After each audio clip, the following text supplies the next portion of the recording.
दोस्तों लंदन में हमारा एक दोस्त था, उसने वाकया सुनाया था कि एक पाकिस्तानी को बिगड़ा इंसान वहाँ चला गया, नेशनैलिटी होल्डर बन गया। होटल में जाकर उसने ना खाना ऑर्डर किया और खाना इतना ऑर्डर कर लिया कि जो वो 2-4 दोस्त थे ना वो आधा भी ख़त्म नहीं कर सकते थे।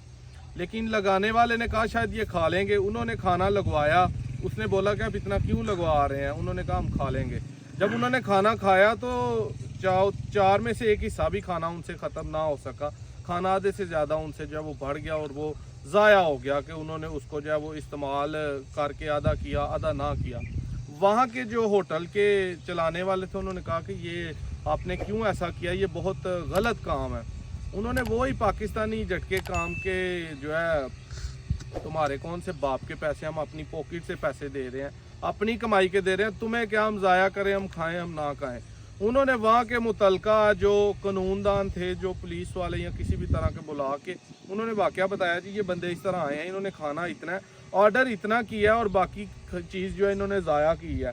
वो कानून वालों ने आके उन्हें जुर्माना किया, ठीक है, उन पर और चीज़ें लागू की और कहा कि ये आप जो है आपकी कमाई है, आप खाएं जितना खा सकते हैं, लेकिन अगर आप ज़ाया करते हैं अपना पैसा लगा के तो आप हमारी कौम का नुकसान कर रहे हैं, हमारी कौम के साथ आप ज़्यादती कर रहे हैं, उनका हक मार रहे हैं। तो जो कामयाब कौमें हैं वो इस तरह बनती हैं, वो छोटे छोटे स्टेप्स को जो है वो मद्देनज़र रख के आगे बढ़ते हैं। आने वाला वक्त दोस्तों, इस वीडियो का मकसद ये है कि आने वाला वक्त कहर साली का है, फूड शॉर्टेज होगी, खुराक की बहुत ज़्यादा कमी होगी, क्योंकि आने वाले वक्त में खुराक जो है लोग ज़्यादा हो रहे हैं, जगह कम हो रही है, ज़राअत कम हो रही है, आबादियाँ ज़्यादा हो रही हैं। दुनिया के किसी भी मुल्क में जो ज़्यादातर तरक्की याफ्ता मुल्क है, आप ज़रई ज़मीन पे कभी भी सोसाइटीज़ या घर नहीं बना सकते, लेकिन पाकिस्तान में आप घर सिर्फ ज़रई ज़मीन पे ही बना सकते हैं। सारी सोसाइटीज़ जो हैं वो ज़रई ज़मीन पे बन रही हैं। ज़रई ज़मीन जो सबसे चोटी की ज़मीन है, इवन कि गुजरांवाला की जो सबसे ज़्यादा पैदावार देने वाली चावल और गंदम की ज़मीन है, उन पे सोसाइटीज़ बन रही हैं और कोई रोकने वाला नहीं है, क्योंकि आबादी बढ़ रही है, लोग पैसा कमाना चाहते हैं, इन्वेस्टमेंट करके आगे बढ़े हैं और ज़राअत से बिल्कुल हाथ जो है वो ऊपर उठ रहा है।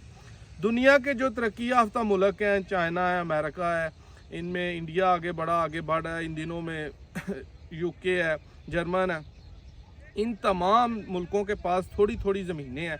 अमेरिका के पास या चाइना के पास तो बहुत ज़्यादा है, लेकिन ज़राअत में ये दुनिया में सबसे आगे हैं। ज़राअत की तरफ इनकी तवज्जो सबसे ज़्यादा है, क्योंकि जो फूड चेन है ना, खुराक की चेन, कि आप खुराक तैयार करते हैं, ख़ुद खाते हैं, आगे सप्लाई करते हैं, उससे आप बहुत ज़्यादा पैसा कमा सकते हैं, बहुत ज़्यादा ज़र मुबादला कमा सकते हैं। लेकिन अगर वही खुराक आप बनाते नहीं, पैदा नहीं करते और लोगों से बाहर के मुल्कों से इंपोर्ट करके मांग के खाते हैं, तो आप अपने पैसों का भी बहुत ज़्यादा नुकसान करते हैं और अपने मुल्क का भी बहुत ज़्यादा नुकसान करते हैं। ये मुल्क ज़राअत पे ध्यान रखते हैं। हमारे मुल्क की रीढ़ की हड्डी ज़राअत है, जो कि इस तरह टूटी हुई है, इस तरह सीधी नहीं है। 1920 की दहाई में जब बरसगीर था इंडिया और पाकिस्तान था, पूरी दुनिया में सबसे अच्छी ज़राअत हिंदुस्तान में थी, सबसे अच्छी, और अमेरिका और कनाडा और ये सब चीज़ें, ये सब मुल्क बहुत पीछे थे, क्योंकि हमारे मुल्कों का जो इन्हिसार था वो ज़राअत पे था। अच्छी फसल लेते थे, किसान बहुत ज़्यादा मेहनती थे और आगे बढ़ रहे थे, सारी दुनिया को जो है वो चीज़ें डिलीवर कर रहे थे, फ्राहम कर। लेकिन वक्त के साथ साथ उन मुल्कों ने भांप लिया कि आने वाला वक्त जो है वो फूड चेन्स का है, खुराक को पैदा करने का ज़्यादा से ज़्यादा उन्होंने इस पर वर्क किया और आज वो तरक्की दिन ब दिन कर रहे हैं। लेकिन हम वही लोग हैं जो 100 साल 120 साल पुराने हरबे लगा रहे हैं, उसी तरह गंदम काश्त कर रहे हैं, उसी तरह चावल और उसी देसी लहसुन को पता नहीं हम कितनी अहमियत देते हैं, जो कि 1 एकड़ से बमुश्किल 20 से 30 मन निकल रहा है। 1 एकड़ ज़मीन हम इस वजह से रख देते हैं कि यहाँ से 20-30 मन हमने खुशक देसी लहसुन लेना है। दूसरी साइड पे जीवन लहसुन है। मकसद ये है कि यार आने वाला वक्त जो है ना वो मॉडर्न है। अगर हम वक्त के साथ खुद को ना बदलेंगे, जिस तरह नोकिया का आज कोई नामो निशान नहीं है, लेकिन एक वक्त था कि नोकिया ने जब मोबाइल बटनों वाले बनाए थे 3310 या इस तरह के, तो उसका सारी दुनिया में नाम था। उसने सारी दुनिया में अपने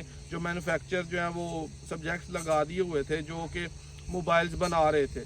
लेकिन वो आने वाला वक्त एंड्रॉयड का आ गया, उसके वो सारे प्लांट्स लगे, फेल हो गए, सारा पैसा उसका डूब गया और वो पीछे हट गया, क्योंकि उसने वक्त के साथ खुद को नहीं बदला। कंपनियां आने वाले वक्त के साथ, वक्त उसका जो वक्त के साथ खुद को ढालता जाए, आने वाले वक्त को पहले भांप ले कि किस चीज़ का जो है आने वाला वक्त है उसकी मैं तैयारी पहले से करके रखूं।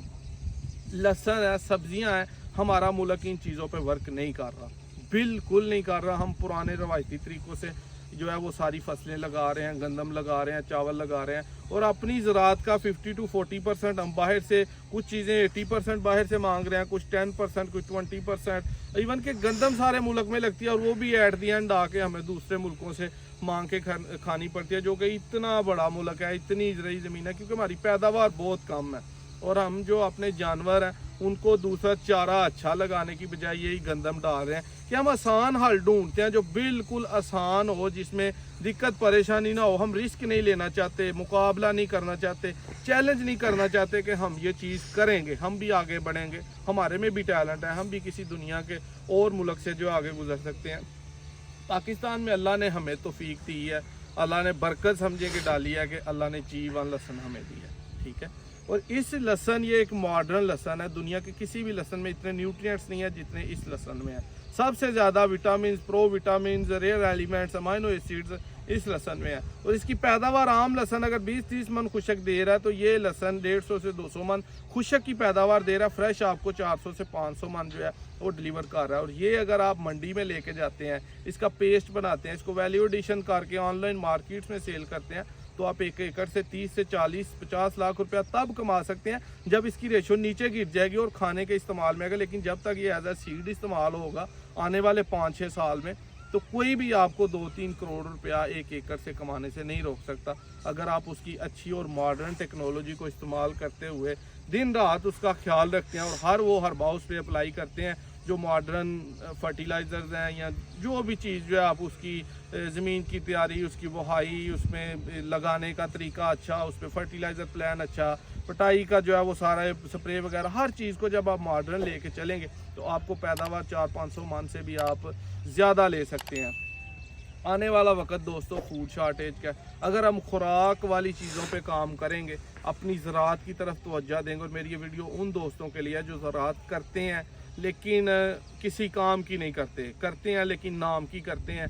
जिन दोस्तों के पास 100-100, 200-200 एकड़ है, मेरा ख्याल है कि अगर वो 1 एकड़ G1 लहसुन लगाएं तो उन्हें वो 100-200 एकड़ वो प्रॉफिट नहीं देगा जो G1 लहसुन देगा। इस तरह की G1 लहसुन जैसी और बहुत ज़्यादा क्रॉप्स हैं, और बहुत ज़्यादा टनल फार्मिंग की सब्जियों की फार्मिंग है, फ्रूट्स की फार्मिंग है, वो आप करके तो उसी तरह लाखों करोड़ों रुपया कमा सकते हैं। लेकिन इस वक्त G1 का कोई सानी नहीं, G1 का कोई मुकाबला नहीं, कोई जोड़ नहीं, इस जितने पैसे आपको कोई और फसल दे ही नहीं सकती, ठीक है।